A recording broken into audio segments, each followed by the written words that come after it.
अस्सलाम वालेकुम लिसनर्स। आज जो मैं नावल रीड करने जा रही हूँ वो है एक रात की बात जो कि तहरीर है सादिया गज़ल की। चलिए शुरू करते हैं इसकी किस्त नंबर 15 जो कि इसकी आखिरी किस्त होगी।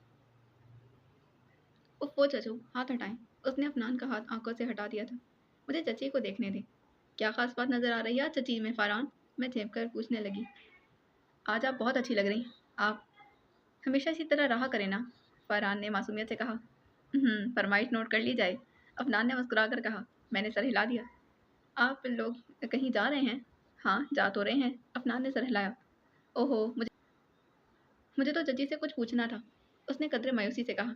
क्या पूछना था? चलें छोड़ें, आपको देर हो जाएगी। बिल्कुल देर नहीं होगी, कोर्स का कुछ पूछना है? नहीं, कोर्स से हटकर है। अच्छा चलें, आपसे ही पूछ लेता हूँ। पूछो, अफनान ने फराख दिली से कहा। चाचू, ऐसा क्यों होता है कि लोग हमसे खो जाते हैं और हमें मिल भी जाते हैं?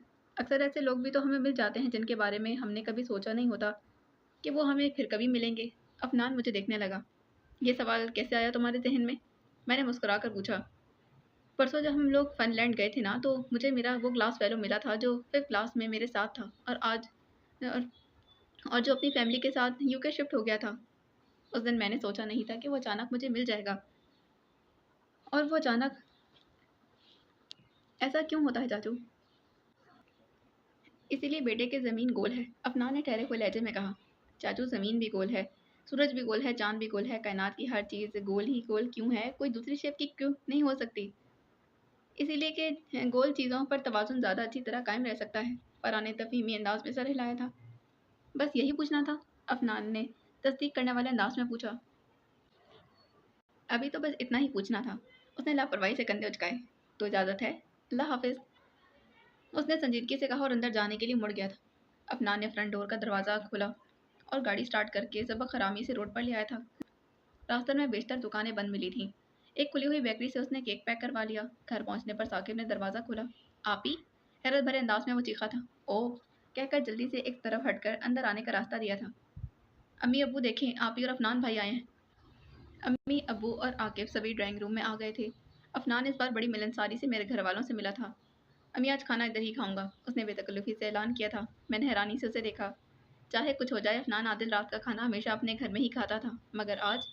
क्यों नहीं बेटा, अब्बू शफ़क़त से मुस्कुराए थे। तुम्हारा अपना ही घर है, वैसे भी खाने का ही वक्त है, अम्मी कहती हुई किचन में चली गई थी। मैं उनके पीछे जाने लगी तो आकिब ने हाथ पकड़कर बिठा लिया था। इतने दिन बाद तो आई हैं आप ही, सच मिलने को इतना दिल चाह रहा था। लेकिन अम्मी सब अकेले कैसे करेंगी? कर लेंगी, उन्हें आदत है, साकिब ने लापरवाही से कहा था। वैसे भी अभी अजान होने वाली है, हम चले जाएं तो फिर आप भी किचन में चली जाइएगा। मैं नीम रजामंदी से बैठ गई थी। फिर उन लोगों के जाने के बाद मैं किचन में चली गई। ज़ाहिर है करने के लिए बहुत सारा काम था और अम्मी अकेली थी। मैं अम्मी के साथ मदद करवाने लगी। काम के दौरान अम्मी मुझसे अफनान और उसके घर वालों के बारे में पूछती रहीं। मैं उनको हर सवाल का तसल्ली बख्श जवाब देती रही। ड्राइंग रूम से आने वाली आवाज़ों ने बताया कि वो लोग वापस आ चुके हैं। फिर यकायक तेज़ होने वाली आवाज़ें सुनकर अम्मी तो घबरा कर माजरा देखने बाहर निकल गई। मैं अलबत्ता किचन के दरवाजे मैं अलबत्ता किचन के दरवाजे में आन खड़ी हुई। यहाँ से ड्राइंग रूम का साफ मंजर नजर आ रहा था। वो लोग स्क्रैबल खेल रहे थे और इस वक्त साकिब और अफनान में तकरार हो रही थी। अफनान भाई, आपने क्या वर्ड बनाया है? साकिब ने एतराज़ किया। मैंने तो आज तक सुना नहीं। अरे तुमने नहीं सुना? अफनान ने हैरत से जाहिर अफनान ने हैरत जाहिर की। इतना आम सा तो लफ्ज़ है। मैं सर झटक कर मुस्कुराई और एक बार फिर किचन में चली आई थी। फिर थोड़ी ही देर बाद बेतहाशा कहकों ने मुझे एक बार फिर किचन के दरवाजे में खड़े होने पर मजबूर कर दिया। अब उठकर किसी काम से अंदर गए थे और साकिब और आके पागलों की तरह हंस रहे थे। और हंस तो अफनान आदिल भी रहा था। मैंने पूरी आंखें खोलकर यह मंजर देखा था। इन 4 महीनों में पहली मर्तबा मैंने अफनान आदिल को हंसते हुए देखा था। मेरी हैरत की कोई हद ना थी। उफ अफनान भाई, साकिब हंसी रोकते हुए कह रहा था। मैं तो सोच भी नहीं सकता था कि आप नेचर वाइज इतने अच्छे होंगे। आपसे 3 मरतबा मिलना हुआ, वलीमे वाले दिन और जिस दिन आप हमारे घर आए थे, और तीसरा अस्पताल में। आप इतने रिजर्व थे कि मैं तो आप ही पर अफसोस करता वापस आ गया था कि इतने बददिमाग और बदमिजाज आदमी के साथ आप ही का गुजारा कैसे होगा। साकिब इतना मुंह फटता कि जो मुंह में आता कहता चला गया। इस वक्त भी मुझे निहायत शर्मिंदगी हुई। अफनान की हंसी बेसाख्ता थी। साकिब, मैंने ज़ोरदार आवाज़ में तंबीह की थी। इतनी बकवास क्यों करते हो? मैंने उसे घूरते हुए कहा। अफनान से हंसी रोके ना रुक रही थी। कहने दो, मिलाकर हंसी पर कंट्रोल करके उसने कहा था। ज़रा मुझे भी तो पता चले कि मैं कितना बदमिजाज और बददिमाग हूँ। फिर वो साकिब की तरफ मुतवज्जा हो गया। हाँ हाँ, तुमने बताया नहीं साकिब। अब की बार साकिब शर्मिंदा नजर आने लगा। सॉरी अफनान भाई, मुझे ध्यान नहीं रहा। चलो जाने दो, मैंने बुरा नहीं मनाया। उसने लापरवाही से कहा। आप ही को आप ही को कुछ कहेंगे तो नहीं यहाँ से जाने के बाद? उसने डरते डरते उसने डरते डरते पूछा था। अफनान एकदम मुस्कुरा दिया। तुम्हें ये पूछने का ख्याल क्यों आया? नहीं, वो होते हैं ना कुछ छोटी ज़हनियत के मर्द हज़रात अपनी बीवी के ख़ानदान वालों का ग़बार बीवी पर निकालते हैं। साकिब ने मासूमियत से कहा। अफनान पर फिर हंसी का दौरा पड़ गया था। मैं मबहूत होकर उसे तकी गई। कितना शानदार लगता था अफनान आदिल हंसता हुआ। और वो कह रहा था, तो मैं क्या छोटी ज़हनियत का मर्द भी लगता हूँ तुमको? ये आपकी असम्पशन है अफनान भाई। कसम ले ली जो मैंने आपको कुछ कहा हो। साकिब ने शरारती लहजे में कहा था। अफनान आदिल एक बार फिर हंसा। यार जवाहिर मान गया, ये तुम्हारा भाई बड़ा डिप्लोमेटिक है। अभी मैं कोई जवाब देने भी नहीं पाता कि अम्मी ने आवाज़ अभी मैं कोई जवाब देने भी ना पाई कि अम्मी ने आवाज़ दी थी। अलमास, आकिब साकिब से कहो बातें बहुत हो चुकी हैं, उठकर टेबल सेट करें। आकिब सुन लिया ना तुमने अम्मी ने क्या कहा? साकिब उठता हुआ बोला था। उठ जाओ। मैं भी बाकी मांदा काम निपटाकर किचन में आ गई थी। यार तुम लोग तो बड़े अच्छे टेबल सेटर हो। अफनान ने तारीफी अंदाज में कहा। क्या करें अफनान भाई? साकिब ने मुंह लटका कर कहा। इकलौती बहन तो आपके यहाँ दे दी। अब इन कामों के लिए हम ही बच गए हैं। महारत तो आनी ही है। बहुत खुशगवार माहौल में खाना खाया गया था। अफनान एक बार फिर अबू और दोनों भाइयों के साथ बातों में लग गया था। मैं नमाज़ पढ़ने चली आई। मेरी कमिटमेंट तो कब की पूरी हो गई थी। मेरे फारिग होते ही अफनान ने चलने के लिए कह दिया था। अम्मी ने चलते वक्त खाना साथ भी कर दिया था। यार ये तो हटा दो। अफनान ने रास्ते में मेरे नकाब की तरफ इशारा करते कहा। इस अंधेरे में मेरे सिवा कौन देखेगा तुमको? मैंने झिपकर नकाब हटा दिया था। ये ठीक है। उसने इत्मीनान की सांस ली और कहा, आज वाकई मज़ा आया। हमारे दोनों साले साहबान तो खूब अच्छी कंपनी देते हैं। आकिब जितना चुप रहता है साकिब उसी कदर बोलता है। ये शुरू से ही ऐसा है। नेचर वाइज भी दोनों बिल्कुल मुख्तलिफ हैं। रास्ता खामोशी से तय हो रहा था, मगर मैंने महसूस किया कि घर का रास्ता तो नहीं था। हम घर नहीं जा रहे अफनान? नहीं। उसने नफ़ी में सर हिलाया। हम लॉन्ग ड्राइव पर जा रहे हैं। रात बहुत हो चुकी है। तुम्हें डर लग रहा है? नहीं, तुम साथ हो तो डर कैसा? मैं तो इसीलिए कह रही थी कि शहर के हालात आज सुबह से बुरे और क्या होंगे। मैं खामोश हो गई। वो ठीक कह रहा था। देखो मैं ड्राइविंग तमीज़ से कर रहा हूँ ना। तुमने सुबह मुझसे कहा था। अफनान ने बड़ी सादतमंदी से कहा। हाँ, मैंने गहरी सांस ली। वो तो मुझे नज़र आ ही रहा है। वो तो मुझे नज़र आ ही रहा है। कुछ देर सड़कों पर बेमकसद गाड़ी दौड़ाने के बाद उसने साहिल समंदर पर जाने वाली शहराह पर गाड़ी मोड़ ली थी। साहिल इस वक्त बड़ा रोशन नज़र आ रहा था। हम टहलते साहिल की तरफ आ गए। कुछ देर यूं ही टहलने के बाद गीली रेत पर बैठ गई थी। नींद सी महसूस हो रही थी। वो मेरे बराबर आन बैठा था। नींद आ रही है? उसने मेरी नज़र से उसने मेरी नींद से बोझल पलकों को देखकर कहा। आ तो रही है, अभी गायब हो जाएगी। वो मुस्कुराया था। मुझे पकड़ के दिखाओ। मैं भी जवाबन मुस्कुराई थी। मैं तो तुमको पकड़ ही लेती। मेरा लहजा जो मायने था। अब की बार तुम मुझे पकड़ कर दिखाओ। ये बात है? वो खड़ा होता हुआ बोला। तो चलो तुम आगे मैं पीछे। उसने मेरी तरफ हाथ बढ़ा दिया था। मैंने उसका हाथ थामा। अगर तुम नहीं पकड़ सके तो मुझे क्या दोगे? इसको छोड़ो, ये बताओ कि अगर मैंने तुम्हें पकड़ लिया तो तुम मुझे क्या दोगे? मैं तुम्हें वो सोचने लगी थी। देने के लिए अच्छी चीज़ और क्या हो सकती है? ये मैं तुमको ये मैं तुमको बताऊंगा तुम मुझको क्या दोगी। अच्छा ठीक है, मैं जा रही हूँ। मैंने साड़ी का आंचल समेटा और गीली रेत पर दौड़ती चली गई। अभी थोड़ी दूर ही गई होंगी कि मैंने अफनान आदिल की आवाज़ सुनी थी। अब रुक भी जाओ यार, तुमने तो मुझे थका दिया। मैंने एकदम रुक कर गर्दन घुमाकर देखा और अफनान आदिल ने पीछे से मुझे पकड़ लिया था। अफनान, मैं जोर से चीखी और लहरों के शोर में मेरी आवाज़ दबकर रह गई थी। ये फाउल है। कोई नहीं, उसने इत्मीनान से कहा। मैंने तो सिर्फ तुमसे रुकने को कहा था। मुझे अगर पता होता। मेरी बात अभी मुकम्मल भी ना हुई कि एक पीछे हटती हुई लहर ने पैरों के नीचे से रेत खिसका दी थी। मैं अपना तवाज़ुन बरकरार ना रख सकी थी। अफनान आदिल को पकड़ना चाहा, उसे पकड़ ना सकी, खुद ही संभल गई। अलबत्ता अफनान शराब से पानी में जा गिरा था। साथ ही उसने मेरा हाथ भी पकड़कर मुझे पानी में खींच लिया था। अफनान, मेरी चीख एहतजाजन थी। अफनान की हंसी बेसाख्ता थी। मैं महवियत से उसे देखती रही। क्या देख रही हूँ? उसने हंसी रोककर पूछा। देख रही हूँ लोग हंसते हुए कितने अच्छे लगते। कितने अच्छे लगते हैं? उसने दिलचस्पी से पूछा था। बहुत अच्छे। और लोग तो हंसना ही भूल गए हैं। उसने मासूमियत से कहा था। मैं बेख्तियार हंसी थी। वो महवियत से मुझे देखता रहा, फिर आहिस्तगी से मेरे गाल पर उंगली रखी। क्या देखना चाह रहे हो? तुम्हारे गालों की डिंपल्स की गहराई पता करना चाहता हूँ। मेरी मुस्कुराहट गहरी पड़ गई। कितनी गहराई पता की? मैंने दिलचस्पी से पूछा था। उसने समंदर की तरफ इशारा कर दिया। मैं इस बार खिलखिलाकर हंसी। और तुमने बताया नहीं अभी तक, मुझसे क्या लोगी? कान करीब लाओ तो बताऊं। मैं कान उसके करीब ले गई थी। मुझ में जवाबन उसने जो बात कही तो मैं होश से होकर उसे देखने लगी थी। अफनान, 3 और 4 7 बाद में यानी 14। तुम्हारी तबीयत तो ठीक है? फिक्र ही मत करो, पूरी टीम तैयार करेंगे, उसने इत्मीनान से कहा। टीम भी 11 मेंबर्स की होती है, 2-3 एक्स्ट्रास भी तो होने चाहिए। उसके इत्मीनान में ज़रा बराबर फ़र्क नहीं आया था। अफनान, वाकई तुम्हारी तबीयत ठीक नहीं। मैं सर झटक कर उठ खड़ी हुई, लेकिन उसने मुझे फिर हाथ पकड़कर बिठा दिया था। जवाहिर, अफनान ने धीमे से पुकारा था। ये मेरी ज़िंदगी की खूबसूरत तरीन रात है। मेरी भी। मैंने अपनी ज़िंदगी की एक कोई भी रात कभी इतनी अच्छी नहीं गुजारी। मैंने भी। मेरी दुआ है कि मेरी ज़िंदगी की हर रात ऐसे ही गुजरे। समंदर के किनारे? मैं मुस्कुराई थी। ख्वाह दुनिया के किसी किनारे। इसी वक्त हम दोनों तेज़ रोशनियों में नहा गए थे। गालिबन पुलिस की किसी गश्ती गाड़ी का गुजर हुआ था। क्या हो रहा है यहाँ पर? गरजदार आवाज़ सुनकर मैं सहम सी गई थी।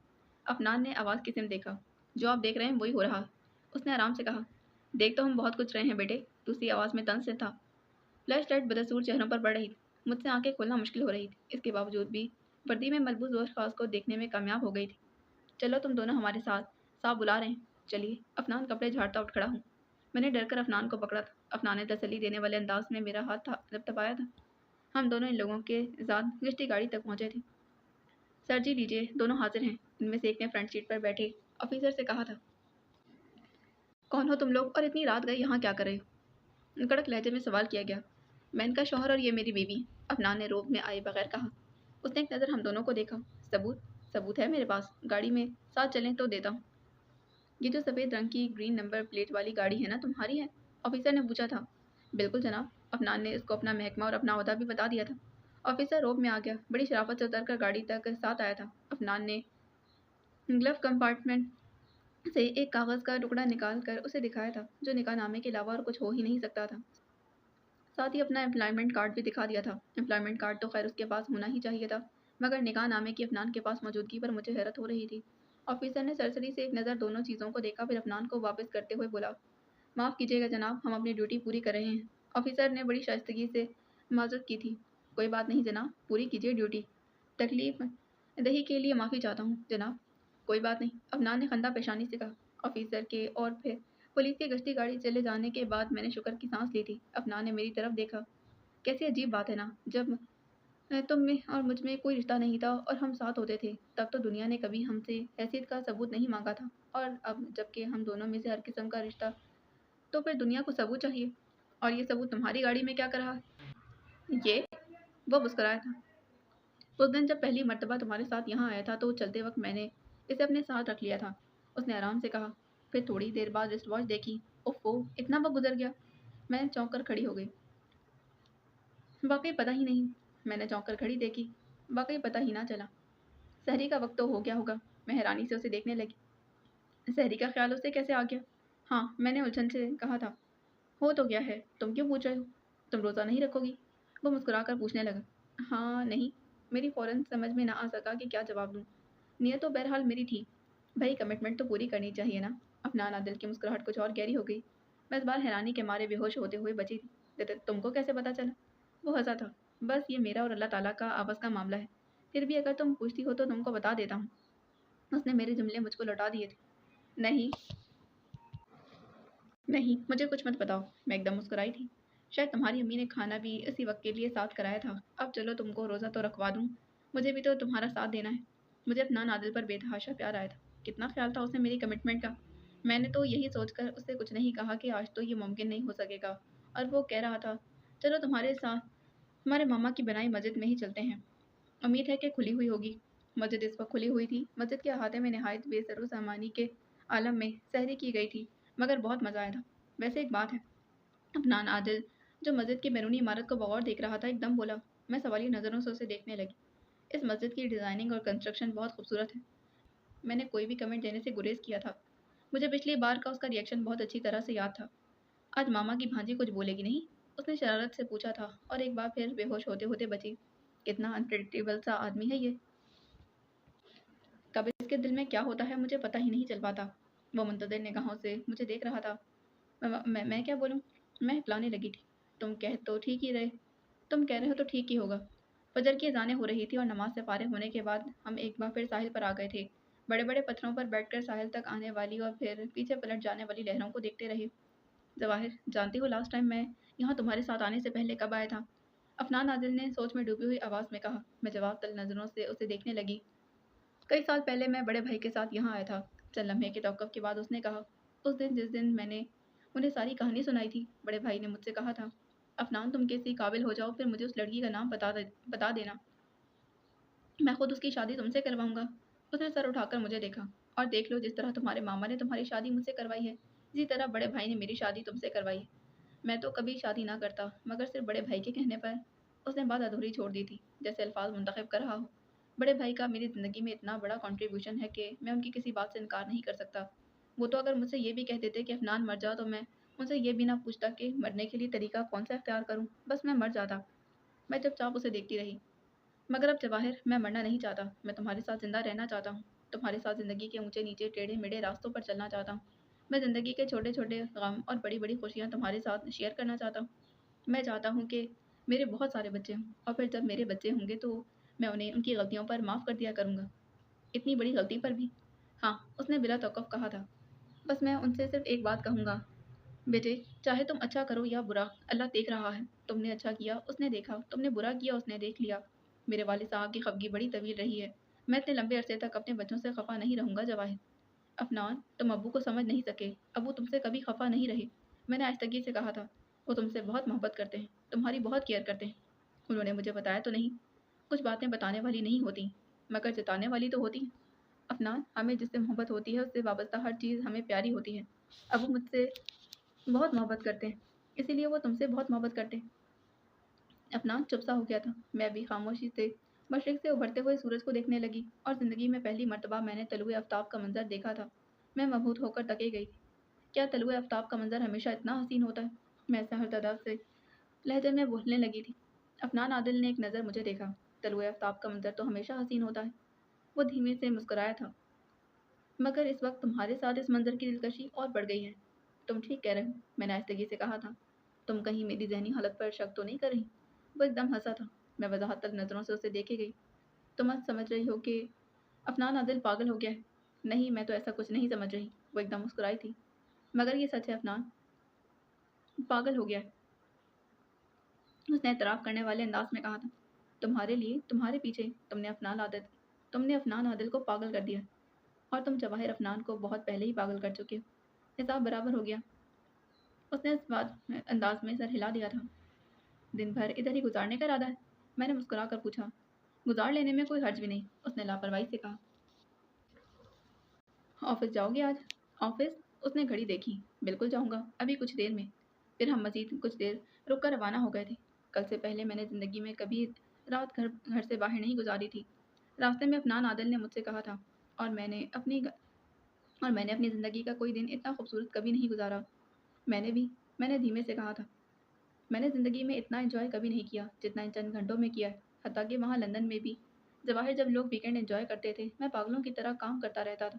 वो मुस्कुराया था। मैं तो जवाहिर इंग्लैंड भी गया तो लंदन देखे बगैर ही वापस आ गया था। मगर अब मेरा इरादा है कि मैं इंशाल्लाह पीएचडी करने इंग्लैंड जाऊँगा, तो तुम मेरे साथ चलोगी।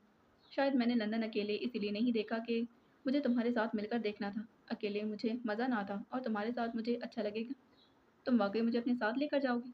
हाँ, तो वहाँ मार्था इवांस भी होगी। अफ़नान ने लहज़े भर को खामोशी से मुझे देखा, फिर सीधी साफ सड़क पर निगाह जमा दी। मैं ज़रूर मिलना चाहूँगी इस औरत से, जो हैरत अंगेज़ तौर पर मुझसे इतनी मुशाबित रखती। तुम सिर्फ़ ये देखने के लिए उससे मिलना चाहोगी कि वो किस हद तक तुमसे मुशाबित रखती?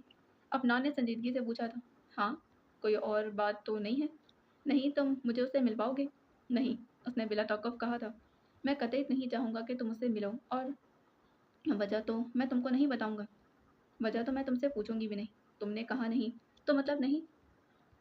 रास्ता खामोशी से तय हो रहा था, और एक दफ़ा फिर हफ्ते बाद अफनान अदिल के कहने के मुताबिक हम लोग रवानगी के लिए तैयार थे। एक हफ्ता कैसे गुजर गया मुझे पता भी नहीं चला, मगर इतना ज़रूर पता था कि मैंने अपनी पूरी ज़िंदगी में कोई ऐसा वक्त अच्छा नहीं गुजारा था। इस एक हफ्ते के दौरान मैंने अफनान आदिल का खुद से सलूक देखा था। इस एक हफ्ते के दौरान उसने मुझे डांटना तो कजा, मुझसे ऊंची आवाज़ में बात तक ना की थी। वो मेरे साथ इतना नरम और मेहरबान था कि पिछले 4 महीनों में वो कैसा था, वो वक्त मैंने कैसे गुजारा था, मैं भूल ही गई थी। पिछले एक हफ्ते के दौरान मैंने उसे सरापा मोहब्बत पाया था। उसने किसी मामले में मुझ पर अपनी मर्जी ठूसने की कोशिश नहीं की थी। हाँ, एक मामले पर उसने मुझसे मेरा फैसला चाहा था। एक दिन वो मुझे बड़ी खामोशी से छत पर बने कमरे में ले गया था। मैं जानता हूँ तुम्हारे जहेज का सारा सामान इधर ही रखा है, और मेरे मना करने के बावजूद वापस नहीं भिजवाया गया। कमरे का दरवाज़ा खोलते ही उसने कहा था, اس کے متعلق فیصلہ کر لو، یا تو اسے فروخت کر دو یا پھر کسی کو دے دو۔ میرے پاس اللہ کا دیا سب کچھ ہے، مجھے ان میں سے کسی بھی چیز کی ضرورت نہیں، اور نہ میرے گھر میں گنجائش ہے۔ تب میں نے اس کے کہنے پر اپنا سارا جہیز ایک فلاحی ادارے میں بھجوا دیا تھا۔ پچھلے ایک ہفتے کے دوران میں نے افنان عادل کو ہر مرحلے اور ہر معاملے پر اپنا ساتھ دینے والوں میں سے پایا تھا، اور اس وقت بھی میری نیت تھی کہ بری اس کی بدولت ہونے جا رہی تھی۔ میں سوچ بھی نہیں سکتی تھی کہ میری نیت یوں بھی پوری ہوگی۔ یقیناً اس وقت میں نے خالص دل پر یقیناً میں نے یقیناً اس وقت میں نے بڑے خالص دل سے نیت کی ہوگی، اور اس وقت میں سوٹ کیس بند کر رہی تھی جب افنان عادل کمرے میں آیا تھا۔ تیاری ہو گئی؟ ہاں، چلو پھر۔ اس نے سوٹ کیس ہاتھ میں پکڑا تھا۔ میں اس کے ساتھ ہو لی۔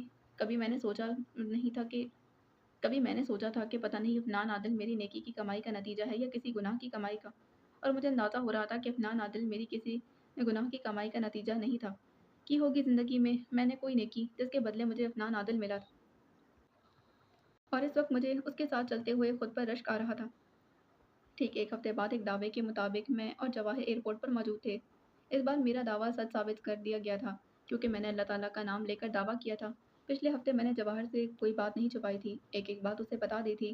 البتہ فضلون ابراہیم سے ہونے والی ملاقات کے بارے میں اسے بتانا نہیں چاہتا تھا، اور میں امید بھی یہی رکھتا تھا کہ یہ بات میرے اور ان کے اور اللہ تعالیٰ کے بیچ میں ہی رہے۔ پچھلے ایک ہفتے کے دوران ہر چھوٹی سے چھوٹی اور ہر بڑی سے بڑی بات میری سمجھ میں آ گئی تھی۔ مجھے سمجھ میں آ گیا تھا کہ جواہر میری ذمہ داری تھی، اور مجھے ہی اسے اٹھانا تھا۔ فضلون ابراہیم نے ٹھیک کہا تھا کہ انہوں نے مجھے اس کا اہل پایا تھا۔ پہلے دو اشخاص میں اتنی اہلیت نہیں تھی کہ وہ جواہر کی ذمہ داری اٹھا سکتے، اسی لیے ان کو یہ ذمہ داری دی بھی نہیں گئی تھی، اسی لیے جواہر کی ذمہ داری مجھے دی گئی تھی۔ مجھے سمجھ میں آ گیا تھا کہ بڑے بھائی کی میرے لیے کی جانے والی ہر دعا قبول ہوئی تھی اور رد بھی نہیں کی گئی تھی۔ میں یوں ہی شک میں تھا۔ مجھے سمجھ میں آ گیا تھا کہ میری ہر دعا میرے معاملے میں قبول ہوئی تھی۔ میں نے الماس کو کبھی نہیں مانگا تھا، الماس مجھے ملی بھی نہیں تھی، وہ تو جواہر شام تھی۔ مجھے سمجھ میں آ گیا تھا کہ قرآن شریف میں اللہ تعالیٰ کا انسان سے وعدہ ہے کہ خوف، بھوک، مال کی کمی، پھلوں کی کمی سے انسان کو آزمایا جائے گا۔ اس کا وعدہ سچا ہوتا ہے۔ میرے خوف میرے خوف سے خوب آزمائش ہوتی رہی تھی۔ پچھلے کئی سال میرے خوف میں ہی گزر گئے تھے۔ پچھلے ایک ہفتے کے دوران مجھے ہر لمحے جواہر، بڑے بھائی فضلون ابراہیم کے جملے یاد آتے رہے تھے، اور مجھے اندازہ ہوا تھا کہ انہوں نے بالکل ٹھیک کہا تھا۔ میں چاہے لاکھ انکار کر لیتا، جواہر سے شادی کو سر پٹخ لیتا، پیر پٹخ لیتا، کچھ بھی پٹخ لیتا، میری قسمت میں جواہر سے شادی ہونا لکھی تھی، اور وہ ہو کر رہی تھی۔ اس ایک ہفتے کے دوران مجھے خاصا تعصب ہوتا رہا کہ میں نے تھوڑی جلد بازی کر دی۔ جواہر مجھے ہی ملنی تھی، اسے میرے ہی پاس آنا تھا، پھر مجھ سے صبر کیوں نہ ہوا تھا؟ وہ سب تو ٹھیک ہے، بے شک ایسا ہی ہونا لکھا تھا، مگر یہ کسک زندگی بھر کے لیے رہ تو گئی تھی۔ پچھلے ہفتے جب میں جواہر کو مارتھا ایوانس اور اپنے متعلق ساری باتیں بتا رہا تھا، تو اس دوران مجھے اپنے تیسرے سوال کا جواب مل گیا تھا۔ میں نے سوچا تھا، انگلینڈ، مارتھا ایوانس اور میری بے بسی، اس سب کا آپس میں کیا تعلق ہے؟ مجھے پتہ چل گیا تھا کہ تعلق تو بڑا واضح تھا۔ میرا سارا غبار، غصہ اور ساری اگریشن نکال دینے کے لیے مارتھا ایوانس کو میرے سامنے کر دیا گیا تھا۔ تب جب جواہر میرے سامنے آئی تو ہر جذبہ، میرے سب احساسات اتنے شدید نہ رہ گئے تھے، ورنہ اگر جواہر میرے سامنے پہلے آ جاتی تو یہ عین ممکن تھا کہ جیسے مارتھا ایوانس کو صرف قتل کرنے کا سوچا تھا، جواہر کو قتل کر دیتا۔ پچھلے ہفتے کے دوران مجھے بارہا افسوس ہوتا رہا کہ مارتھا ایوانس کے ساتھ اچھا نہیں ہوا۔ اس گیل کا اظہار میں نے جواہر کے سامنے بھی کر دیا تھا۔ اس ایک ہفتے کے دوران میں نے اٹھتے بیٹھتے، چلتے پھرتے، سوتے جاگتے، لمحے لمحے بلال مرتضیٰ کے لیے دعائیں کی تھیں کہ اللہ تعالیٰ اس کے تمام مسائل حل کر دے، وہ جہاں رہے خوش رہے، اس کو یہ خوشی ملے جو وہ چاہے اس کو ملے۔ اس نے میرے ساتھ نیکی کی تھی، میں اس پر اس کا شکر گزار تھا اور احسان مند بھی۔ اس ایک ہفتے کے دوران میں نے جواہر کو پہلے سے زیادہ مطیع، فرما بردار اور محبت کرنے والا پایا تھا۔ اس ایک ہفتے کے دوران مجھے لمحہ لمحہ خود پر رشک آتا رہا تھا کہ ایک بہترین عورت میرے پاس ہے، اور میں کوشش کر رہا تھا کہ میں اس کے لیے بہترین ثابت ہوں۔ پچھلا ہفتہ میرا اتنا یادگار اور شاندار گزرا تھا کہ میں اپنی زندگی کا کوئی بھی وقت میں نے اتنا شاندار اور یادگار نہیں گزارا تھا، اور اس وقت گھر بھر مجھے اور جواہر کو ایئرپورٹ پر چھوڑنے کے لیے آیا ہوا تھا۔ نہ صرف میرے گھر والے بلکہ جواہر کے گھر والے بھی۔ دیگر اقربا سے ملنے ملانے کا کام ہم نے اسی ہفتے کے دوران کر لیا تھا، اور اس وقت میں سب سے فردن ملنے کے بعد سب سے آخر میں ابو کے پاس آ گیا تھا۔ اچھا ابو، میں نے انہیں ایک نظر جھکا کر اجازت لی تھی۔ اچھی بات ہے، پھر اللہ مبارک کرے، خیریت سے لے جائے، خیریت سے لائے، انہوں نے میرا کندھا تھپتھپاتے ہوئے کہا تھا۔ اب سے کچھ سال پہلے کا وقت مجھے یاد آ گیا جب میں انگلینڈ جا رہا تھا۔ اس وقت میں اور اس وقت میں کتنا فرق تھا، سوچ کر میری آنکھیں گیلی ہونے لگیں۔ میں نے ایک دم ابو کے ہاتھ اپنے ہاتھوں میں لے لیے تھے۔ وہ قدرے حیرانگی سے مجھے دیکھنے لگے۔ آپ مجھ سے خوش ہیں، مجھ سے راضی ہیں؟ میں نے ٹھہرے ہوئے لہجے میں پوچھا تھا۔ تم سے ناخوش یا ناراضی ہونے کی تو کوئی وجہ نہیں۔ ابو نے ایک لمحے رکے بغیر فوراً کہا تھا، تم متی ہو، صالح ہو، ساتھ بھی ہو، تم سے ناراض یا پھر ناخوش کس بات پر ہوں میں؟ ابو مجھ سے پوچھ رہے تھے اور میں نے بے اختیار آنکھیں بند کر لیں۔ ابو مجھ سے پوچھ رہے تھے اور میں نے بے اختیار آنکھیں بند کر لی تھیں۔ ان کے ہاتھ ہونٹوں سے لگا لیے تھے۔ یہ وہ جملے تھے جو کبھی ابو نے بڑے بھائی اور چھوٹے بھائی کے لیے کہے تھے اور جن کو اپنے لیے سننے کے لیے کتنے ہی سالوں سے میں مر رہا تھا، اور آج یہ جملے مجھے سننے کو مل رہے تھے۔ ایک ٹھنڈک تھی جو دل میں اترتی چلی جا رہی تھی، ایک بوجھ تھا جو سر سے سرک گیا تھا۔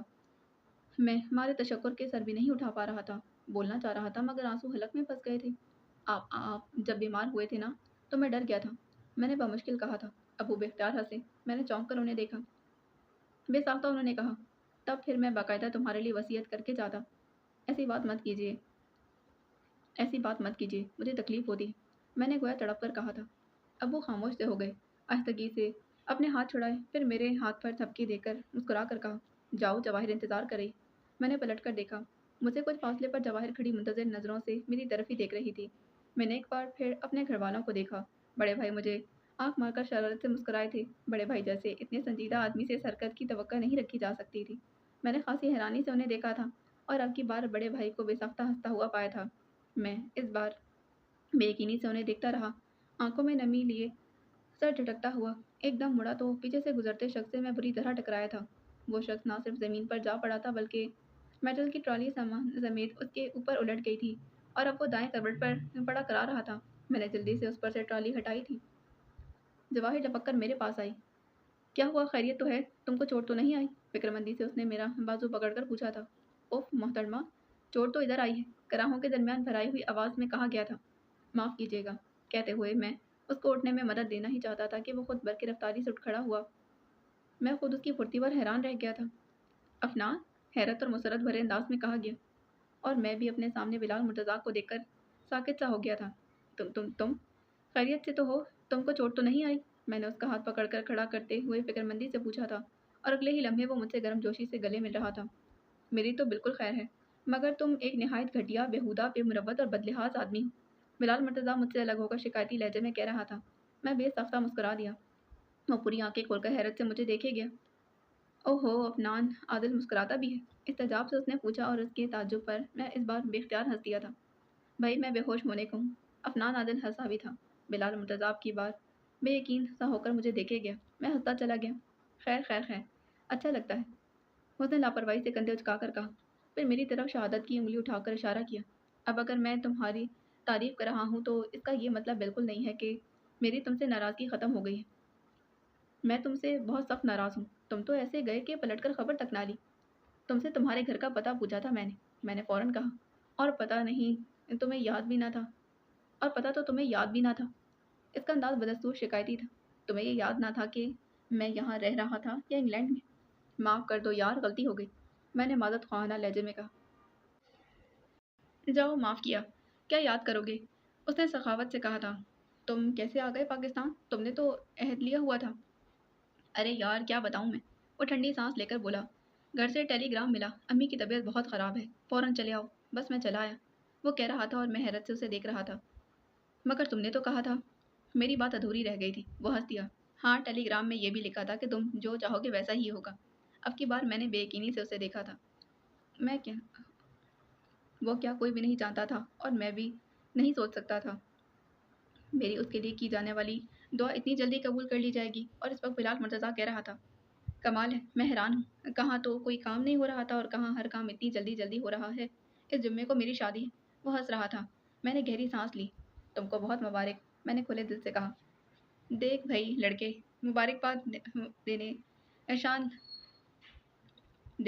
مبارکباد دینے شادی لون آئے گا تو مبارکباد قبول کروں گا۔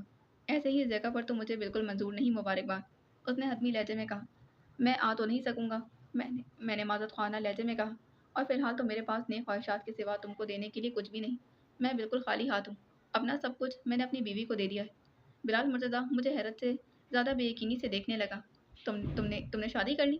ہاں۔ تم افنان، گھٹیا، بے مروت، بےہودہ اور بدلحاظ ہونے کے ساتھ ساتھ خبیث اور کمینے بھی۔ کہہ لو، میں تمہاری کسی بات کا برا نہیں مانوں گا۔ افنان، تم ڈھیٹ بھی ہو، اس نے بے حد برا مان کر کہا۔ ذرا نہیں بدلے، بالکل ویسے ہو، تم پر کسی بات کا کوئی اثر نہیں ہوتا۔ تم کیا جانو؟ میں نے بے ساختہ کہا۔ میں جاننا میں جانتا ہوں نا، تم اب بھی مجھے حیران کر دیتے ہو۔ اس نے حیران اس نے حیرانی کی کیا بات اس میں حیرانی کی کیا بات ہے؟ میں نے لاپرواہی سے کہا۔ میری شادی کو زیادہ عرصہ نہیں ہوا، صرف 4 مہینے کچھ دن ہوئے ہیں۔ خیر خیر، بہت مبارک ہو۔ اس بار اس نے کھلے دل سے کہا۔ بہت شکریہ جناب۔ اچھا ہاں، وہ جیسے ایک دم یاد آنے پر بولا، میرے پاس بھی تمہارے لیے خبر ہے۔ میں اس کو منتظر نگاہوں سے دیکھنے لگا۔ پچھلے دنوں مارتھا ایوانس ملی تھی مجھے۔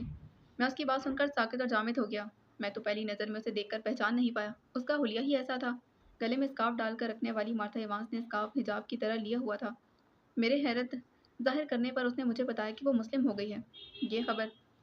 یہ خبر ہوتے ہی اس کے والد اور بہن نے اسے گھر سے نکال دیا تھا۔ اسے نوکری سے بھی ہاتھ دھونے پڑے۔ اس کے بعد وہ جہاں جاتی ہر دروازے اس کے لیے بند ملتا تھا۔ اسے لندن چھوڑنا پڑا۔ مانچسٹر چلی آئی تھی۔ بلال نے گہری سانس لی اور میری سانس رک گئی تھی۔ اس بیچاری نے بڑا سفر کیا تھا۔ نو منی، نو پروٹیکشن، نو شیلٹر۔ ایک موقع پر تو اس کی عزت بھی خطرے میں پڑ گئی، بلال کہہ رہا تھا، اور میں شوق تھا۔ میں اس کی حالت کا ذمہ دار نہیں تھا۔ میں نے خود کو یقین دلانے کی کوشش کی، اور بلال مرتضیٰ کہہ رہا تھا۔ پھر وہاں اس کی ملاقات ایک شخص سے ہوئی۔ وہ آدمی تھا تو لندن کا ہی رہنے والا، مگر ان دنوں کام کے سلسلے میں مانچسٹر رکا ہوا تھا۔ اس نے مارتھا کو پسند کیا اور اسے شادی کر لی۔ اوف، میرا رکا ہوا سانس بحال ہو گیا۔ میں نے جب پوچھا کہ کیسا ہے تمہارا شوہر تو چپ سی ہو گئی، پھر کہا کہ افنان عادل جیسا کوئی نہیں ہو سکتا۔ وہ بتا رہا تھا اور اب مجھے ہنسی آ رہی تھی۔ ہم کیا ہوتے ہیں اور ہمارے دعوے کیا ہوتے ہیں، کبھی اس نے کہا تھا تو تب میں اسے منع کر کے آیا تھا۔ اور بلال مرتضیٰ کہہ رہا تھا کہ اس کی قسمت دیکھو کہ وہ شخص بھی پاکستانی ہی ہے، وہیں کی نیشنلٹی رکھتا ہے، بڑی ویل اسٹیبلش اور ویل آف فیملی سے تعلق رکھتا ہے۔ خیر سے وہ پچھلے ماہ کی 15 تاریخ تک تو ایکسپیکٹڈ بھی تھی، خاصی خوش لگ رہی تھی۔ میں نے طمانینت کے احساس سے نظریں بند کر لی۔ مارتھا ایوانس کو محبت سے زیادہ پروٹیکشن کی ضرورت تھی، جو میں اسے کبھی دے نہ پاتا، اور وہ اسے کسی اور سے مل گئی تھی۔ میں ایک دم ہلکا پھلکا ہو گیا۔ آج کے دن کا یہ دوسرا بوجھ تھا جو میرے سر سے اتر گیا تھا۔ میری آنکھیں گیلی ہو گئی تھی۔ بلال، میں نے روندے ہوئے گلے سے کہا، تمہارا مجھ پر بہت قرض ہے۔ تم جب مجھے ملتے ہو تو مجھ پر ایک قرض کا اضافہ کر دیتے ہو، اور تم ہمیشہ بیکار کی باتیں کرتے ہو۔ بلال نے بے حد برا مان کر کہا۔ اچھا چلو ان سب باتوں کو چھوڑو، میں نے بھیگی آنکھوں سمیت مسکرا کر کہا۔ تم کو اپنی بیوی سے ملواؤں؟ تم دیکھنا چاہو گے میری بیوی کون ہے؟ تم دکھانا چاہو گے تو ضرور دیکھوں گا۔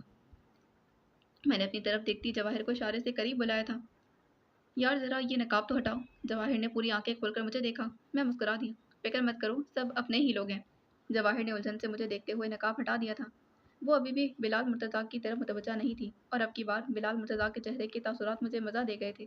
اس بات کی توقع نہ ہو آدمی کو، اور اچانک وہی ہو جائے تو آدمی کے تاثرات کیا ہوں گے؟ اور اس وقت بھی بلال مرتضیٰ کے چہرے پر کیا تاثر نہیں تھا؟ بے یقینی، حیرت، صدمہ، خفگی، ناراضگی اور بہت کچھ۔ بلال مرتضیٰ خود پر قابو پا چکا تھا، اور اب جواہر سے مخاطب تھا۔ او او او، کون ہے ہمارے ساتھ یہاں؟ صرف ایک ہی مارتھا ایوانس، اور کون؟ خاصی دیر بعد اس نے طنزیہ لہجے میں کہا تھا، تم نے کیا سوچا تھا میں کوئی احمق ہوں؟ تم نے مجھ سے جھوٹ بولا اور میں نے تمہارا یقین کیا۔ تم نے افنان عادل سے شادی کی اور مجھے کبھی نہیں بتایا، اس نے کڑوے لہجے میں کہا تھا۔ اور کیا میں وجہ پوچھ سکتا ہوں کہ یہ لائٹ براؤن لینس لگانے کے پیچھے کیا وجہ ہے؟ اگر تم اپنی شناخت چھپانے کی کوشش کر رہی ہو تو میں تم کو بتاؤں کہ یہ ایک بیکار سی کوشش ہے۔ ہنسی کے مارے میرے پیٹ میں بل بڑھنے لگے تھے۔ جواہر کے چہرے پر اور اس کی آنکھوں میں الجھن واضح طور پر پڑھی جا سکتی تھی، اور بلال مرتضیٰ کہہ رہا تھا، and I think you told me you were expected by the 15th of this month, so where is your baby? بلال مرتضیٰ رکے بغیر بولے جا رہا تھا، اور میرا پیٹ پکڑ پکڑ کر ہنسنے کو دل چاہ رہا تھا۔ جواہر نے بے تحاشا سرخ ہوتے ہوئے چہرے کے ساتھ میری طرف دیکھا، اور اب مجھ سے اپنی ہنسی پر قابو پانا دشوار ہو گیا تھا۔ میں بے تحاشا ہنسے چلے جا رہا تھا۔ بلال مرتضیٰ اب الجھن سے مجھے دیکھ رہا تھا۔ تم کیا سمجھ رہے ہو آخر؟ بڑی مشکل سے میں نے اپنی ہنسی پر قابو پا کر کہا تھا، یہ مارتھا ایوانس نہیں ہے، لیکن تم انہیں بہت اچھی طرح سے جانتے ہو۔ یہ جواہر ہیں جن سے تمہاری شادی ہونے جا رہی تھی۔ بلال مرتضیٰ کا منہ اب کی بار حیرت سے کھل گیا تھا۔ چہرے پر ہوائیاں اڑنے لگی تھیں۔ اور جواہر، یہ ہے بلال مرتضیٰ، وہ مہربان شخص جس کا میں نے تم سے تذکرہ کیا تھا۔ جواہر نے اب کی بار خوفزدہ سی ہو کر مجھے دیکھا، اور ایک دم سے کسی نے میرا بایاں بازو پکڑ لیا۔ اس کے ناخن مجھے اپنے گوشت میں ترتے ہوئے محسوس ہوئے تھے۔ میں نے ہولے سے اس کا ہاتھ اپنے دائیں ہاتھ میں تسلی دینے کے انداز میں رکھا تھا۔ معاف کیجیے گا بھابھی، وہ اب الماس سے مخاطب تھا۔ میں دھوکا کھا گیا، وہ جیسے خود سے کہہ رہا تھا۔ میں نے سر ہلا دیا۔ مجھے دھوکا ہو سکتا تھا تو کسی کو بھی ہو سکتا تھا۔ اب یقیناً جواہر کو بھی یقین آ گیا ہوگا کہ میں نے اسے غلط نہیں کہا تھا، اور اب کبھی وہ مارتھا ایوانس سے نہ صرف دیکھنے کے لیے کہ وہ اسے کس حد تک مشابہت رکھتی ہے۔ اسے ملنے کا، اس کو دیکھنے کا خیال دل میں نہیں لائے گی، بلال مرتضیٰ کہہ رہا تھا۔ تبھی میں اکثر سوچتا تھا کہ یہ مارتھا ایوانس مجھے دیکھی دیکھی کیوں لگتی ہے؟ کمال ہے یار، اتنی مشابہت۔ وہ بڑبڑا رہا تھا، پھر ایک دم مجھے دیکھ کر کھلکھلا کر ہنسا اور کہا، اوہ ناؤ آئی کین انڈرسٹینڈ۔ میں نے بڑی سنجیدگی سے اسے دیکھا تھا۔ نو یو کین نیور انڈرسٹینڈ۔ بلال مرتضیٰ یقیناً یہ سمجھ رہا ہوگا کہ میں ایک ناکام عاشق ہوں، جواہر سے بہت محبت کرتا ہوں گا۔ جواہر نے مجھے دھوکہ دیا ہوگا اور اپنے گھر والوں کے کہنے پر اسے شادی کرنے جا رہی ہوگی۔ میں اسے نفرت کرنے لگا ہوں گا۔ تبھی جب جواہر سے مشابہت رکھنے والی جواہر مجھے ملی تو میں نے اپنی ساری نفرت اس پر الٹ دی تھی، اور اب جواہر کی مجھ سے شادی ہو گئی تو سب کچھ ٹھیک ہو گیا ہوگا۔ افنان، بلال مرتضیٰ نے ایک دم مجھے مخاطب کیا، تم بہت خوش قسمت ہو، تمہارا مسئلہ حل ہو گیا ہے۔ بلال مرتضیٰ کے کہنے پر مجھے اپنی سوچ کی درستگی کا اندازہ ہو گیا تھا۔ میں بے اختیار مسکرا دیا تھا۔ میں اب اس کو کیا بتاتا؟ سو بڑے ہی ٹھہرے ہوئے انداز میں اس سے کہا تھا، تم نے ٹھیک کہا بلال، میں واقعی خوش قسمت ہوں۔ یاد ہے ایک دن تم نے مجھ سے کہا تھا کہ کسی کسی پر اللہ تعالیٰ کی کچھ خاص نظر ہوتی ہے۔ تم نے یہ بھی ٹھیک کہا تھا، مجھ پر واقعی خاص نظر کی گئی تھی۔ مجھے وہ سب ملا جو میں نے اس سے مانگا تھا، اور مجھے وہ کچھ بھی ملا جو میں نے اس سے کبھی نہیں مانگا تھا، اور جو مجھے نہیں ملا وہ میں اس سے مانگ لوں گا۔ بلال مرتضیٰ کچھ نہ سمجھ آ سکنے والی کیفیت میں مجھے دیکھے جا رہا تھا۔ میں نے اسے تفصیل سمجھانے کی کوشش بھی نہیں کی تھی۔ فلائٹ کے اناؤنسمنٹ ہونے پر میں نے بلال سے اس کا پتہ لے کر اسے اجازت چاہی تھی، اور ڈپارچر لاؤنج کی جانب بڑھتے ہوئے میں نے بلال سے اس کا پتہ اور ڈپارچر لاؤنج